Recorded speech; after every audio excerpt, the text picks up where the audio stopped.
ভগ্নাংশের লব দ্বিতীয় ভগ্নাংশের হর 5 × 24, আবার প্রথম ভগ্নাংশের হর দ্বিতীয় ভগ্নাংশের লব 8 × 15, তাহলে 120। এখন এটাকে আমরা যদি কি করতে হবে, তাহলে আমরা যেহেতু গুণফলদ্বয় অর্থাৎ প্রথম গুণফলদ্বয় সমান দ্বিতীয় গুণফলদ্বয় সমান, তাহলে যেহেতু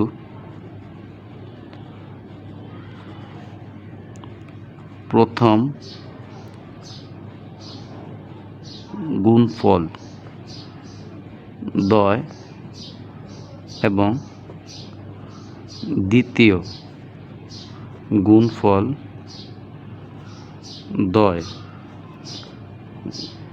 সমান, সেহেতু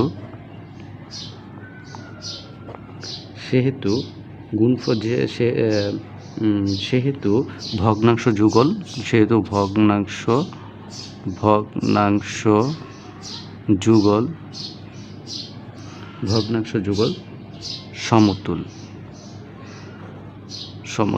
এটাই হচ্ছে অ্যান্সার। দেখলে তো খুব সহজেই, অর্থাৎ প্রথম ভগ্নাংশের হরের সাথে দ্বিতীয় লবের সাথে দ্বিতীয় ভগ্নাংশের হর, আর প্রথম ভগ্নাংশের হরের সাথে দ্বিতীয় ভগ্নাংশের লব গুণ দিলে যেটা যদি সমান হয়, তাহলে তোমরা এভাবে লিখে দেবা, যেহেতু প্রথম গুণফলদ্বয় এবং দ্বিতীয় গুণফলদ্বয় সমান, সেহেতু প্রথম হচ্ছে ভগ্নাংশ যুগল সমতুল। এখন দেখো খ নম্বরটাও ঠিক একইভাবে করবা। দেখো খ নম্বরটা,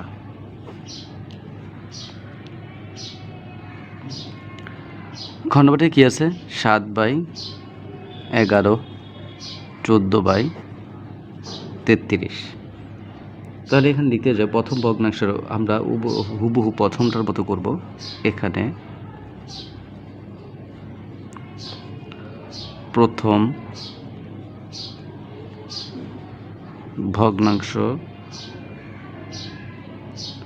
ভগ্নাংশ লব ইন্টু দ্বিতীয় ভগ্নাংশ হর 7 × 33, তাহলে আসে কত, 3 × 7 = 21, 21-এর 3 × 7 = 21, 21-এর 1 হাতে 2, 3 × 7 = 21, 21 আর 2 = 23, 7 × 33, তাহলে আসে কত, 3 × 7 = 21, 21-এর 3 × 7 = 21, 21-এর 1 হাতে 2, 3 × 7 = 21, 21 আর 2 = 23। তারপর আবার প্রথম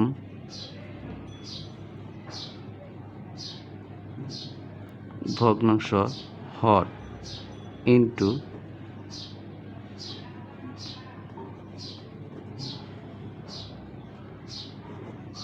দ্বিতীয় ভগ্নাংশের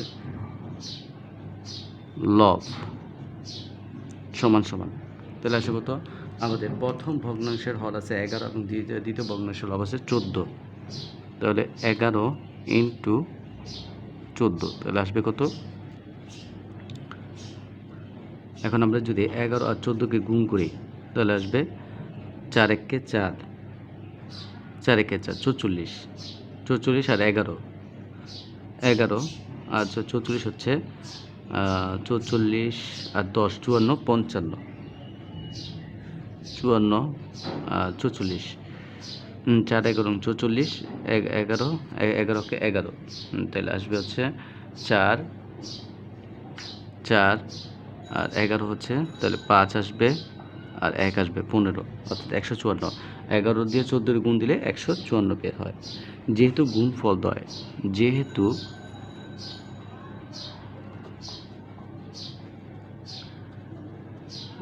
গুণফলদ্বয় সমান নয়, যেহেতু গুণফলদ্বয় কি সমান নয়, সেহেতু ভগ্নাংশ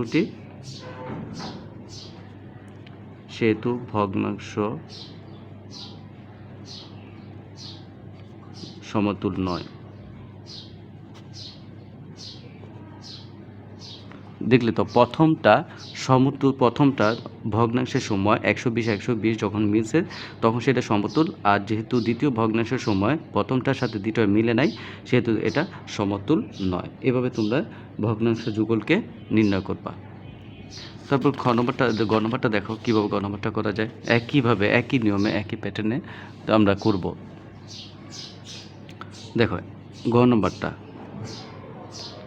তাহলে আমরা গ নম্বরটা কী করতে পারি, আমরা গ নম্বরটা করবো হচ্ছে 28 একইভাবে 50, তারপর আছে তোমার 38/50, 14/33, 14/33 দেওয়া আছে। তাহলে এখানে লিখবা আগের মতোই হুবহু করে লিখবা, প্রথম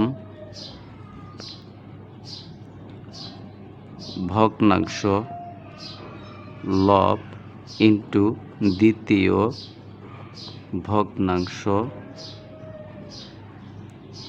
হর হচ্ছে কি আছে 38 ইন্টু 33। তাহলে আসবে কত, 38 ইন্টু যদি 33 হয় তাহলে গুণ করলে কত আসবে, 38 ইন্টু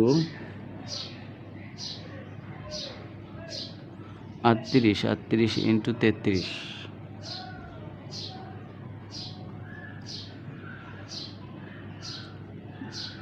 এখন এটাকে যদি আমরা গুণ দিই,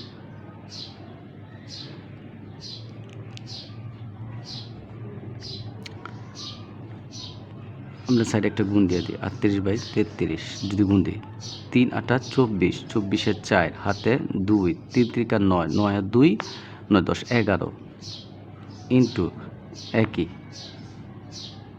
114, 4 5 2 1 1254 আসবে, 1254। আবার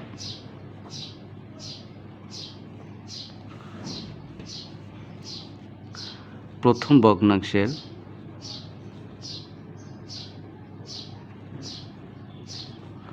হর ইন্টু দ্বিতীয় ভগ্নাংশের লব সমান আসবে 50 ইন্টু 33। তাহলে 50 33 যদি গুণ দিই তাহলে আসবে কত, তাহলে আসবে 3 0 0, 3 5 15, 3 0 0, 3 5 15, 0 5 6 1। তাহলে আমাদের এটাও মিলল না, যেহেতু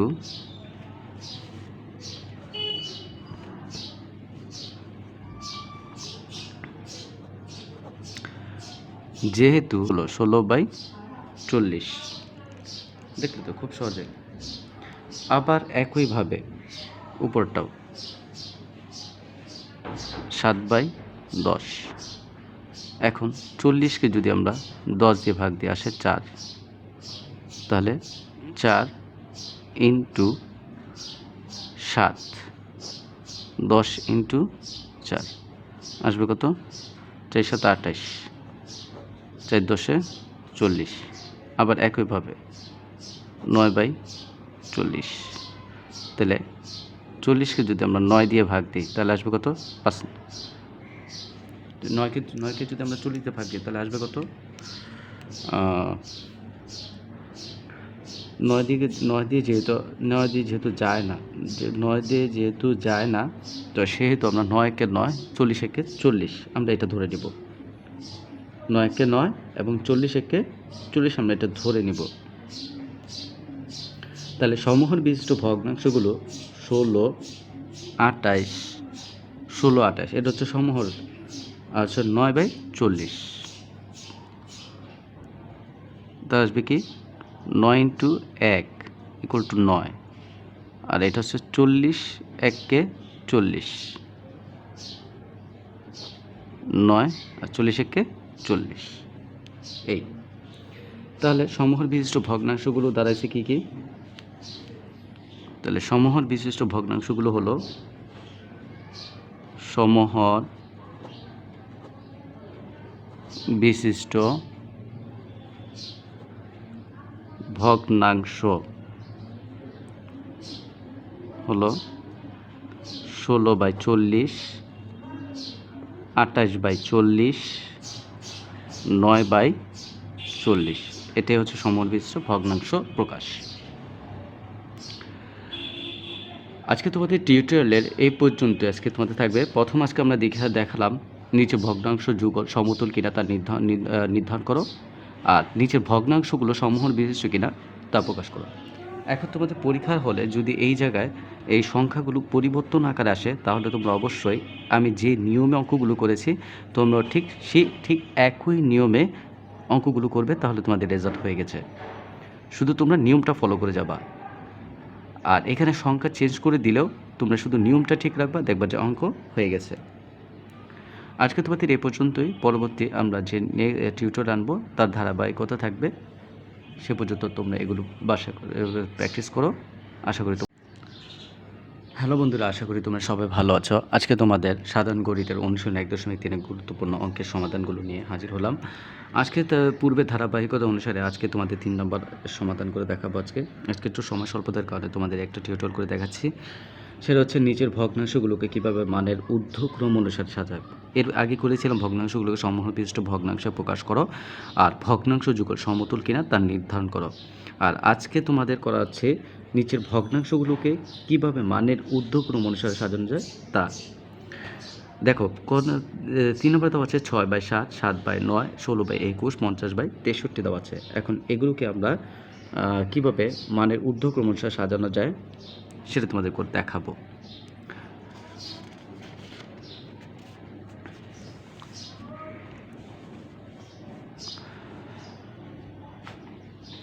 দেখো এখন কীভাবে মানের ঊর্ধ্বক্রম অনুসারে সাজানো যায়।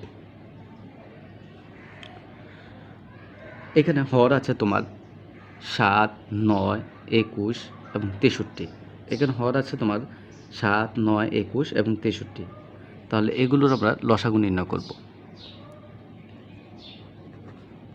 এখানে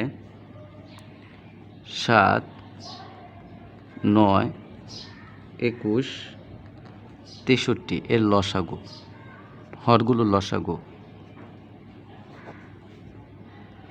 তাহলে এখান থেকে সবচেয়ে বড় আছে 63, তাহলে লসাগু হচ্ছে 63, হরের লসাগু। তাহলে আমরা নির্ণয় করতে পারি উপরের নিয়ম অনুসারে কিছুটা। 6/7 যদি হয় তাহলে আমরা লিখব,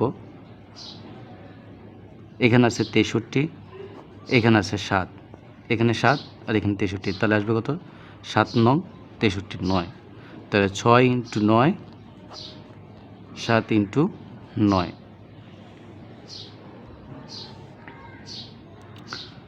আবার দেখো 7/9, তাহলে 63/9, তাহলে 7, তাহলে 7 9 63। তাহলে আসবে কি 7 × 9, 9 × 7। আবার 16/21। এখন 63কে যদি আমরা 21 দিয়ে ভাগ দিই তাহলে কি যাবে? যাবে। 3 × 1 = 3, 3 × 1 = 3, 3 × 2 = 6, 3 × 1 = 3, 3 × 2 = 6। তাহলে 3 × 16, 21 × 3। আচ্ছা, তারপরটা হচ্ছে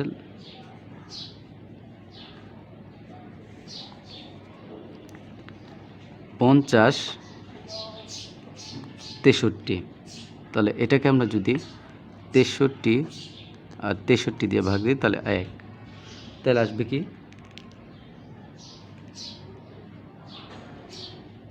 তাহলে আসবে 50 × 1, 63 × 1। তাহলে খেয়াল করে এখানে কি দাঁড়ায়? 7 9, 6 9 54। তাহলে এখানে আসবে 6 নং 54 আসবে, এখানে 6 নং 54, 54, আর এখানে 7 নং 63, আর এখানে আসবে 7 নং 7 নং 63, আর এখানে আসে 7 × 7 আসবে, 7 × 7, তাহলে আসবে 7 7 49, আর এখানে 7 নং 63, আর এখানে আসবে 3 16 3 16 48, 3 16 48, আর 3 21 63, এখানে 50 একে 50, 63 একে 63, এই তো। তারপর এখন খেয়াল করো, এখন এখানে তুমি দেখবা সমহর বিশিষ্ট ভগ্নাংশগুলো কি। সমহর বিশিষ্ট ভগ্নাংশ হচ্ছে 54, 63, 49, 63, 48, 63 ভগ্নাংশ, যেটা তোমাদের 2 নম্বর অঙ্কের সময় করিয়ে দেখিয়েছিলাম। তাহলে সমহর বিশিষ্ট ভগ্নাংশ, সমহর বিশিষ্ট ভগ্নাংশ হলো 54, 63, 49, 63, 48, 63, 50, 63। এখন খেয়াল করো 48, 49, যেহেতু বলছে এটা মানের ঊর্ধ্বক্রম অনুসারে সাজাও, যেহেতু এটাকে বলা হয়েছে সমহর বিশিষ্ট ভগ্নাংশ প্রকাশ বলে নাই, যেহেতু বলা হয়েছে আমাদের মানের ঊর্ধ্বক্রম অনুসারে সাজাও, সেহেতু আমরা সমহর বিশিষ্ট ভগ্নাংশ থেকে আমরা মানের ঊর্ধ্বক্রম অনুসারে সাজাবো। এখন এটাকে কীভাবে সাজাবো? এখন এটাকে করবো হচ্ছে, যেহেতু এখানে আছে কত 48, 49, 54, 48, 49, 50, 48, 49, 50, 54 আছে। তাহলে আমরা এখন লিখতে পারি 48 মানের ঊর্ধ্বক্রম অনুসারে less than 49, less than 50, less than 54। এখন এটা যদি হয় তাহলে লিখতে পারবা, সুতরাং 48/63 less than 49/63 less than 50/63 less than 54/63 less than. তাহলে এখানে যদি এটা থাকে তাহলে আমরা কি করতে পারি? এখন আবার তাহলে আমরা এটাকে আরেকটু ছোট করি, বা 3 16 48, 3 16 48, 16/3 16 48 যদি হয়ে থাকে তাহলে আমরা করতে পারি 3 16 48, আর হলো 3 21 21, 3 21 হচ্ছে 63, তাহলে 3, তারপর আসবে 40, আর হলো 21, তারপর আমরা করতে পারি 7 7 49, 7/9, তারপর আমরা করতে পারি হচ্ছে তারপর 50/63, যেহেতু এটা কাটাকাটি যাবে না, 50/63, তারপর আমরা করতে পারি 6 নং 54, 54, 7 আর 7। তা এখন আমরা তাহলে মানের ঊর্ধ্বক্রম অনুসারে যদি আমরা সাজাই তাহলে লিখব, সুতরাং 16, 7, 50, 6। তাহলে মানের ঊর্ধ্বক্রমটা হচ্ছে 16, তারপর হচ্ছে 50, তারপর 7, তারপর 6। এখন আমরা যদি করতে পারি তাহলে কীভাবে করব? তাহলে আমরা করব 21 9 63 7, 21 9 63 7, 21 9 63 7 হলো নির্ণয়ক্রম, হলো নির্ণয়ক্রম। এই হলো আমাদের ঊর্ধ্বক্রম অনুসারে সাজানোর প্রক্রিয়ার নিয়ম। প্রথম আমরা সমহর বিশিষ্ট ভগ্নাংশে প্রকাশ করলাম, তারপর আমরা এখানে সমহর বিশিষ্ট অর্থাৎ 48 লেস দেন 49 লেস দেন আমরা 54 থেকে 48 পর্যন্ত গেছি। তারপর এটাকে আমরা সাজালাম, সমহর বিশিষ্ট ভগ্নাংশগুলো এনে সাজালাম। তারপর এটাকে আবার তোমার ছোট করলাম, 348 3 21 63 এভাবে আমরা ভাঙলাম, ভেঙে আবার ছোটো করলাম। তো এগুলো দেখা যাচ্ছে 16 7 50 এবং 6। তাহলে একই ধারা 21 9 63 7 হলো নির্ণয় ক্রম। এটা মানে ঊর্ধ্বক্রম অনুসারে অঙ্কের ভগ্নাংশগুলো নির্ণয় করো। আজকে তোমাদের এই পর্যন্ত থাকবে। এই একই নিয়মে একই প্যাটার্নে বাকি যে অঙ্কগুলো থাকবে তোমাদের ঘোরানো বা যদি একটু চেঞ্জ করে দেয় তাহলে তোমরা এই নিয়মটা ফলো করলেই তোমরা অঙ্কটা সমাধান করতে পারবে। আজকে এই পর্যন্ত। আমরা পরবর্তী টিউটোরিয়ালগুলো তোমাদেরকে নিয়ে হাজির হব এবং সেই পর্যন্ত তোমরা ভালো থাকো। আল্লাহ হাফেজ।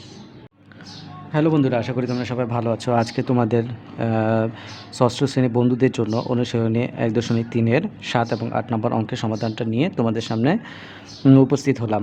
তোমরা স্ক্রিনে দেখতে পাচ্ছ যে 7 এবং 8 নম্বর অঙ্ক, সেগুলো তোমাদের আজকে এই দুটো অঙ্ক তোমাদের করে দেখাবো। এখানে 7 নম্বর অঙ্কে যে কথাটা বলা আছে তোমরা একটু মনোযোগ করে সহকারে শোনো এবং বই তোমরা ফলো করো। আমি বলি, তোমরা যা শুধু বইটা একটু ফলো করে দেখো। কোনো ক্ষুদ্রতম সংখ্যাকে যদি 8, 12 এবং 18 এবং 24 দ্বারা ভাগ করলে প্রত্যেকবার ভাগশেষ 5 হবে। কোনো ক্ষুদ্রতম সংখ্যাকে যদি 8, 12 এবং 18কে এবং 24কে যদি ভাগ করা হয় তাহলে প্রত্যেকবার ভাগশেষ 5 হবে। আর 8 নম্বরটাতে কী বলা হয়েছে? কোনো ক্ষুদ্রতম সংখ্যাকে যদি 20, 25, 30, 34 এবং 48 দিয়ে যদি ভাগ করে তাহলে যথাক্রমে 15, 20, 25, 31 ও 43 ভাগশেষ হবে। দেখো, দুই ধরনের ভাবে অঙ্ক কথা বলা হয়েছে। এখন তোমরা এই অঙ্কগুলো দেখো, প্রথমে ক্ষুদ্রতম সংখ্যা দিয়ে করবে, তারপর হচ্ছে ক্ষুদ্রতম সংখ্যাকে আবার ভাগশেষ নির্ণয় করবে, আরেকটা ভাগশেষে 5 থাকবে। দুই ধরনের কথা। আচ্ছা, এই অঙ্কগুলো উপরে যে আমরা 5 এবং 6 করেছিলাম সেগুলোর মতোই। তাহলে চলো আমরা এই দুটো অঙ্ক সমাধান করে দেখাই তোমাদের। আচ্ছা, 8 নম্বরটা কী বলা হয়েছে দেখো তো। 8 নম্বরটায় তোমাদের বলা হয়েছে, 8 নম্বরটাতে তোমাদের বলা হয়েছে যেমন 8, যেমন প্রত্যেকবার বলা হয়েছে কোনো ক্ষুদ্রতম সংখ্যাকে 8, 12 এবং 18কে এবং 5 দ্বারা 5 হবে। তাহলে আমরা কি করব? তাহলে আমরা 8, 12, 18 এবং 24কে আমরা লসাগুতে পরিণত করি। তাহলে এখানে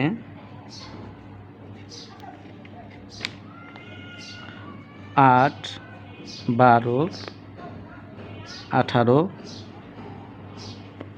24। এখন এটাকে যদি আমরা নির্ণয় করি, 4 দোকানে 8, 6 দোকানে 12, 9 দোকানে 18, 12 দোকানে 24, দোকানে 4, 3 দোকানে 6, 9, 6 দোকানে 12।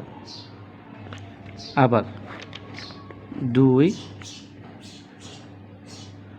2 একে 2, 3, 9, 3। আবার 3 দ্বারা 1, 1, 3, 1। এখন স্ক্রিনে দেখতে পাচ্ছ সর্বনিম্ন যে আমরা নিচে যে সারিতে পেলাম সে হচ্ছে 1, 1, 3, 1। এখন আমরা যেটা করবো হচ্ছে, এখন আমরা লসাগু নির্ণয় করতে হবে। তাহলে আমাদের এখান থেকে থাকবে 2, 2, 2, 3, 3। তাহলে ক্ষুদ্রতম যেটা থাকবে সেটা হচ্ছে তোমাদের আজকের রেজাল্ট। তাহলে এখানে থাকবে কি নির্ণয়, এখানে থাকবে হচ্ছে নির্ণয় লসাগু।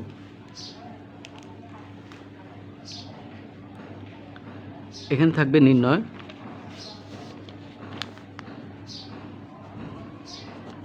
লসাগু হচ্ছে 2 × 2 × 2 × 3 × 3, এই একটা 3 আছে। তাহলে এটা আসবে কি 2 দুগুণে 4, 4 দুগুণে 8, 3 8 24, 3 24 72। আর কি বলছে প্রশ্নের শেষে? কি বলছে? কোনো ক্ষুদ্রতম সংখ্যা যেটা বের হবে, অর্থাৎ ক্ষুদ্রতম সংখ্যা আমাদের বের হচ্ছে 72 এবং প্রত্যেকবার ভাগশেষ 5 হবে। তার মানে আমাদের যে সংখ্যাটা এখন ক্ষুদ্রতম সংখ্যাটি বেরোচ্ছে তার সাথে আমাদের 5 যোগ দিতে হবে। তাহলে নির্ণয় ক্ষুদ্রতম সংখ্যা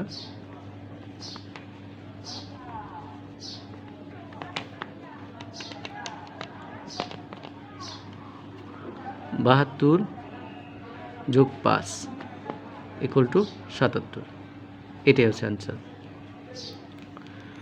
আমরা 5 নম্বরের সময় করেছিলাম শুধু বিয়োগ করতে হয়েছে, আর আমরা এখন 8 নম্বরে এসে কী করলাম, যোগ করলাম।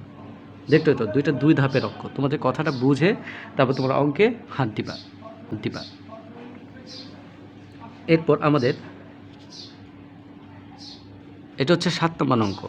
এতটুকু যেটা করলাম সেটা হচ্ছে 7 নম্বর। এরপর করবো আমরা 8 নম্বর অঙ্কটা করব।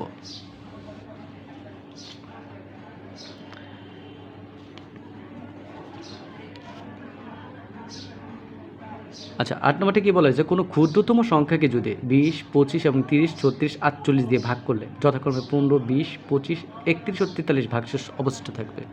তাহলে আমরা কি লিখতে পারি, তাহলে 20 থেকে আমরা সে 5 নম্বর অঙ্কের মতো করে করব এখন। তাহলে 20 থেকে আমরা 15 বিয়োগ দিব, থাকবে হচ্ছে 5। 30 থেকে আমরা 25 বিয়োগ দিব, থাকবে হচ্ছে কত, 5। 36 থেকে আমরা 31 বিয়োগ দিব, থাকবে কত, 5। 48 থেকে 43 বিয়োগ দিব, তো থাকবে কত, 5, যা প্রত্যেকটি ক্ষেত্রে একটি নির্দিষ্ট সংখ্যা বের হয়েছে। অর্থাৎ ক্ষুদ্রতম সংখ্যাটি হবে 20, 25, 30, 36, 48 লসাগু থেকে 5 কম। অতএব ক্ষুদ্রতম সংখ্যাটি কী হবে, 20, 25 এবং 30, 36, 48 লসাগু থেকে 5 কম, অর্থাৎ প্রত্যেকটা থেকে 5 কম। তাহলে আমরা এখন করতে পারি, এখন 20, 25, 30, 36, 48 এর লসাগু কি দাঁড়ায়,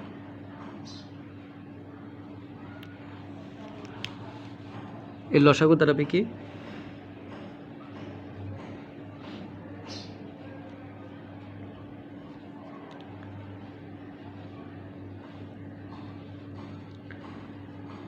এখন 2, 10 দোকানে 20, 25, 15, 18 দোকানে 36, 24, আর এখানে দাঁড়াবে কি 2, 5 দোকানে 10, তারপর আসবে কত, 25, তারপর 15, তারপর 9 দোকানে 18, তারপর 12 দোকানে 24, আবার তারপর আসবে কত, 3, 5, কত, 3, 5, 25, 3, 5, 15, 5, তারপর আসবে কত, 3, তারপর 4, তারপর 5, 1, 5, 1, 3, 4। তাহলে লসাগুলো কি দাঁড়াবে, তাহলে লসাগুলো দাঁড়াবে, খেয়াল করো, তাহলে 1, 5, 1, 3, 4, তাহলে এর লসাগু দাঁড়াবে, লসাগু দাঁড়াবে 2, 2, 3, 5, 5, 3, 4। তাহলে এখন আমরা যদি গুণ করি তাহলে আসবে 3600। 2 দুগুণে 4, 25, 12 আর 3। এখন যদি এটাকে ক্যালকুলেটর হিসাব করে তাহলে 3600 চলে আসবে। এখন এই সংখ্যা থেকে আবার 5 কম বিয়োগ করতে হবে, অর্থাৎ নিম্ন ক্ষুদ্রতম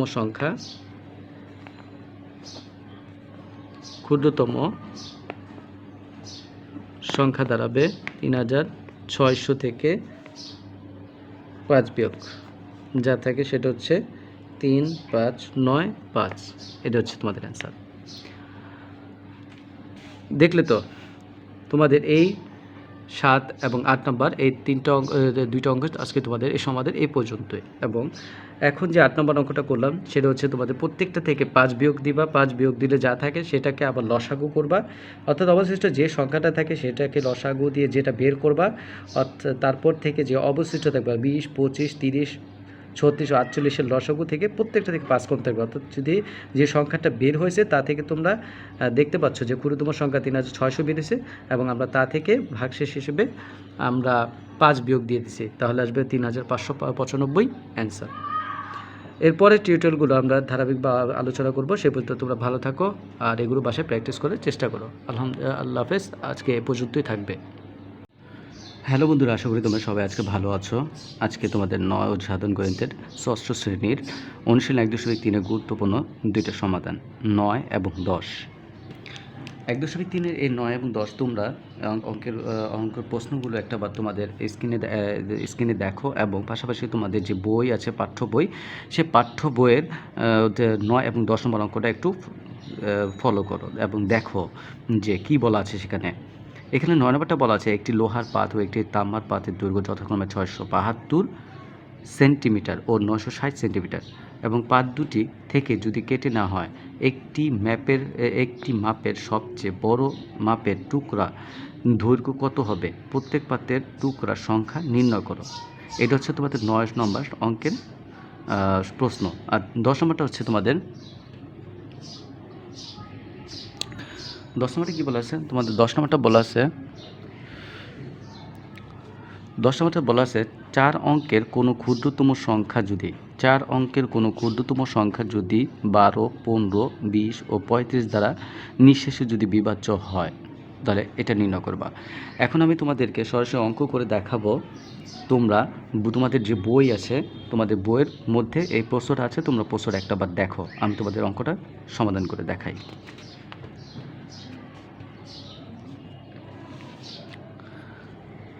তোমরা খেয়াল করো 9 নম্বর প্রশ্নটা, তোমাদের বইয়ের পাঠ্য বইয়ের 9 নম্বর অঙ্কের প্রশ্নটা তোমরা একটু খেয়াল করো।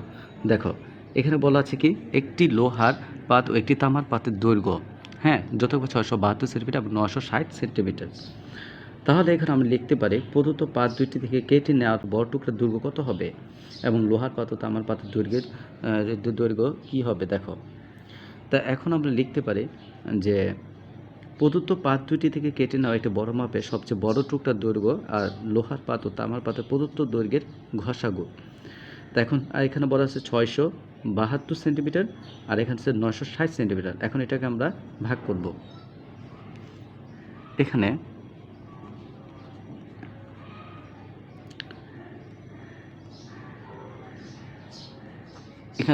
672 আর হচ্ছে 960। এখন এটাকে যদি আমরা ভাগ করি তাহলে কি আসবে? তাহলে 672 672। তাহলে এখানে আমরা কি হবে 10 থেকে 2 বাদ দিলে 8 থাকবে, হাতে 1, 7 থেকে 8, 16 থেকে 8 বাদ দিলে থাকবে 8, হাতে 1, 6 আর 1 7, 9 থেকে 7 বাদ দিলে থাকবে হচ্ছে 288। এখন এই 288 এখন আবার তোমরা ভাঙো 672 দিয়ে, তাহলে আসবে কত? তাহলে 2 দুগুণে 8 দুগুণে 16, 8 দুগুণে 16, 16 6, 8 দুগুণে 16, 16 6, হাতে 1, 8 দুগুণে 16, 16 6 আর 1 7, হাতে 1, 2 দুগুণে 4 1 5, 576।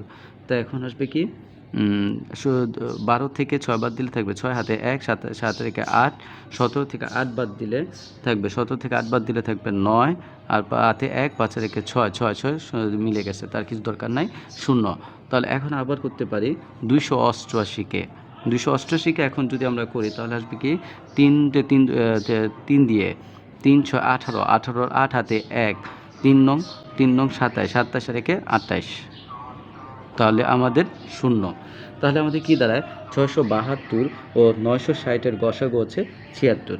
তার নির্ণয় কেটে নেওয়া পাতের দৈর্ঘ্য 96 কেটে বেড়া। তাহলে আমরা লিখতে পারি 672 ও 960 এর ঘষাগু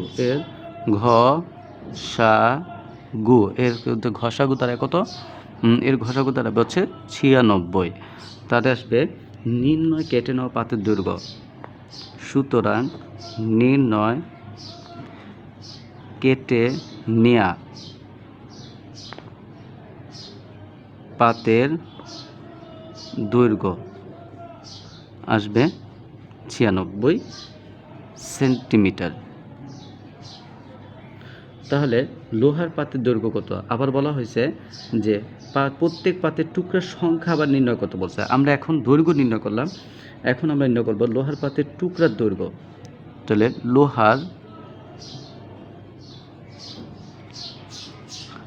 লোহার পাতের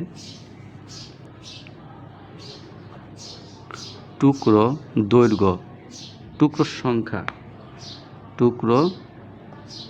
সংখ্যা হচ্ছে 672 ভাগ 96। তাহলে আসবে কত? এখন 672 তো, তাহলে 96 600, তাহলে 7 দিয়ে যদি যায় 7 নং 63, 7 নং 63, সরি 6 7 42, 42 2 হাতে 4, 7 নং 63, 63 আছে 67 72, তাহলে আসবে 0। তাহলে সমান সমান আসবে 7। তাহলে তামার পাতের টুকরার সংখ্যা, তাহলে লোহার পাতের টুকরার সংখ্যা হচ্ছে 7টি, আর আবার তামার পাতের টুকরার সংখ্যা, আবার তামার পাতের টুকরার সংখ্যা, তামার পাতের টুকরার সংখ্যা, টুকরো সংখ্যা দাঁড়ায় কত? টুকরো সংখ্যা দাঁড়ায় 960 ভাগ 96। তাহলে আসবে কত? এখন আমরা এটাকে যদি ভাগ করি 96 960, তাহলে আসবে 96 1 0 0 0 96 একে 96, তাহলে 0, তাহলে 10টি আর হলো 60টি। তাহলে উত্তর কি লিখবা? তাহলে উত্তর লিখবো হচ্ছে লোহার পাতের টুকরো সংখ্যা 60টি, তামার পাতের টুকরো সংখ্যা 10টি। এটা হচ্ছে তোমাদের অ্যান্সার। তাহলে আমাদের বলা ছিল একই মাপের যদি সবচেয়ে বড় মাপের টুকরোটা কেটে নেওয়া হয়, তাহলে লোহার পাতের টুকরার সংখ্যা এবং তামার পাতের টুকরার সংখ্যা নির্ণয় করো।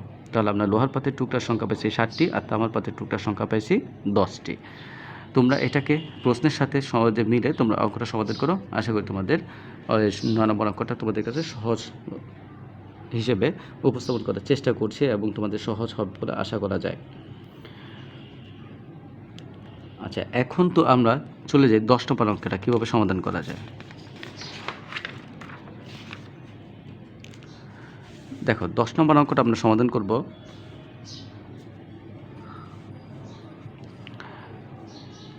দশ নম্বর অঙ্কটা তোমরা একটু প্রশ্ন তোমাদের বইটা একটু ফলো করো, দেখো কি বলা আছে সেখানে, আমার কথার সাথে তোমরা সেটা মিলাও। 4 অঙ্কের কোনো ক্ষুদ্রতম সংখ্যা যদি 12, 15, 20 ও 35 ধারা নিঃশেষে যদি বিভাজ্য হয়, তাহলে কি করা যায়? তাহলে আমরা করব হচ্ছে, আচ্ছা এখন তোমরা ফলো করো 10 নম্বর অঙ্কটা তোমরা একটু প্রশ্ন তোমাদের বইটা একটু ফলো করো, দেখো কি বলা আছে সেখানে, আমার কথার সাথে তোমরা সেটা মিলাও। 4 অঙ্কের কোনো ক্ষুদ্রতম সংখ্যা যদি 12, 15, 20 ও 35 ধারা নিঃশেষে যদি বিভাজ্য হয়, তাহলে কি করা যায়? তাহলে আমরা করব হচ্ছে, আচ্ছা এখন তোমরা ফলো করো, দেখো 10 নম্বর অঙ্কটা যেটা হচ্ছে প্রদত্ত সংখ্যাগুলো লসাগু দিয়ে, অর্থাৎ 12, 15, 20 এবং 35কে কী করবো আমরা? প্রদত্ত সংখ্যাগুলো লসাগু দিয়ে নিঃশেষে বিভাজ্য সংখ্যা, তাদের প্রত্যেকটি সংখ্যা নিঃশেষে বিভাজ্য হবে। এখন এখানে আছে তোমার 12 আছে, 15 আছে, 12, 15, 20 এবং 35 আছে। তাহলে এখন এখানে কী করতে পারি? এখন 12, 15, 20 এবং 35-এর লসাগু দাঁড়াবে, তাহলে আমরা এখন করতে পারি, আমরা এখানে একটু লিখতে পারি প্রদত্ত সংখ্যাগুলোর লসাগু দিয়ে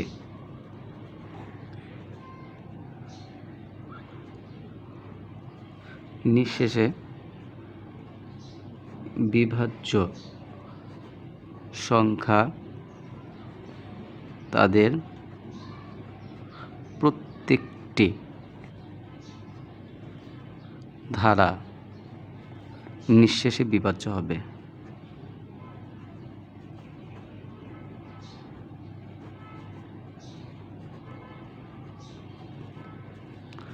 নিঃশেষে বিভাজ্য হবে। প্রদত্ত সংখ্যাগুলো লসাগু দিয়ে নিঃশেষে বিভাজ্য সংখ্যা তাদের প্রত্যেকটি সংখ্যা দ্বারা বিভাজ্য হবে। তাহলে আমরা লিখতে পারি 12, 15, 20, 35। এখন আমরা এটাকে যদি ভাঙি তাহলে কি দাঁড়াবে? যদি আমরা লসাগুতে পরিণত করি, এখন 2 দিয়ে যদি আমরা যাই তাহলে আসবে 6 দুগুণে 12, 15, 10 দুগুণে 20, 35। আবার যদি আমরা 2 দিয়ে যাই 3, 15, 5, 35। এবার যদি আমরা 3 দিয়ে যাই, 3 দিয়ে যদি যাই তো 3, তাহলে আসবে 1, 20। আবার যদি 5 দিয়ে যায় 1, 1, 1, 7। এখন 12, 15, 20, 35-এর লসাগু দাঁড়াবে কত? 12, 15, 20, 35 এর লসাগু দাঁড়াবে কত? লসাগু দাঁড়াবে হচ্ছে কত? লসাগু দাঁড়াবে হচ্ছে 2 ইন্টু 2 ইন্টু 3 ইন্টু 5 ইন্টু 7। তাহলে আসবে হচ্ছে 420। তোমরা ক্যালকুলেটারে একটু গুণ করে দেখো যে কত আসে। তারপরে কি আছে তোমাদের? এটা 20। তাহলে 4 অঙ্কের বলছে, 4 অঙ্কের ক্ষুদ্রতম সংখ্যা। তাহলে আসবে 4 অঙ্কের ক্ষুদ্রতম সংখ্যা। 4 অঙ্কের ক্ষুদ্রতম সংখ্যা হবে 1000। 4 অঙ্কের ক্ষুদ্রতম সংখ্যা হবে 1000। তাহলে আমরা 420 দ্বারা যদি ভাগ দিই, 420 1000, তাহলে আসবে কত? 2 শূন্যের 0, 2 দুগুণে 4, 2 দুগুণে 4, তাহলে 4 দুগুণে 8, 4 দুগুণে 8, তাহলে আসবে কত? 160। দেখা যাচ্ছে 1000 সংখ্যাটি 420 দ্বারা বিভাজ্য নয়। 1000 সংখ্যাটি 420 দ্বারা বিভাজ্য নয়। তাহলে আসবে কি? 420 দিয়ে ভাগ করলে ভাগশেষ 160 থাকে। তাহলে ভাজ্য 1000 থেকে 160 কম হলে সংখ্যাটি নিঃশেষে বিভাজ্য হবে, কিন্তু তখন সংখ্যাটি 1000 - 160 বা 880, 840 অর্থাৎ 3 অঙ্কের হয়। আবার ভাজ্য যদি 420 থেকে 160 বা 260 বেশি হয়, তাহলে ওই সংখ্যাটি 420 দিয়ে 5, 3, 5, 3 নির্ণয় সংখ্যাটি দাঁড়াবে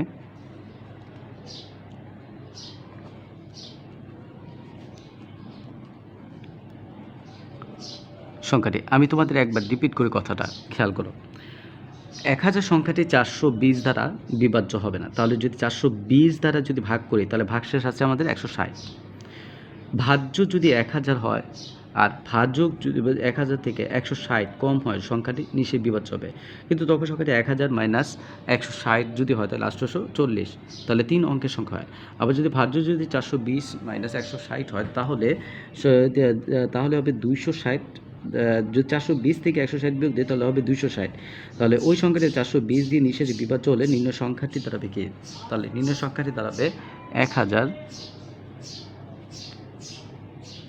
যোগ 420 বিয়োগ 160, তাহলে আসবে কত? 1000 যোগ 260, তাহলে আসবে 1260। এই হচ্ছে 4 অঙ্কের ক্ষুদ্রতম সংখ্যা নিঃশেষে বিভাজ্য যদি হয় তাহলে এটা হবে 1260। আজকে তোমাদের এই পর্যন্তই থাক। তোমাদের 9 এবং 10 তোমরা এই দুটো অঙ্ক প্র্যাকটিস করো। আমরা পরবর্তী নেক্সট কোনো টিউটোরিয়াল নিয়ে আবার তোমাদের অঙ্কের সমাধান করে এগুলো দেখাবো। সে পর্যন্ত তোমরা সবাই ভালো থাকো, সুস্থ থাকো, আর তোমরা বইয়ের সাথে প্রশ্নগুলো মিলিয়ে তোমরা এই 9 এবং 10 নম্বর অঙ্কটা সমাধান করো। আল্লাহ।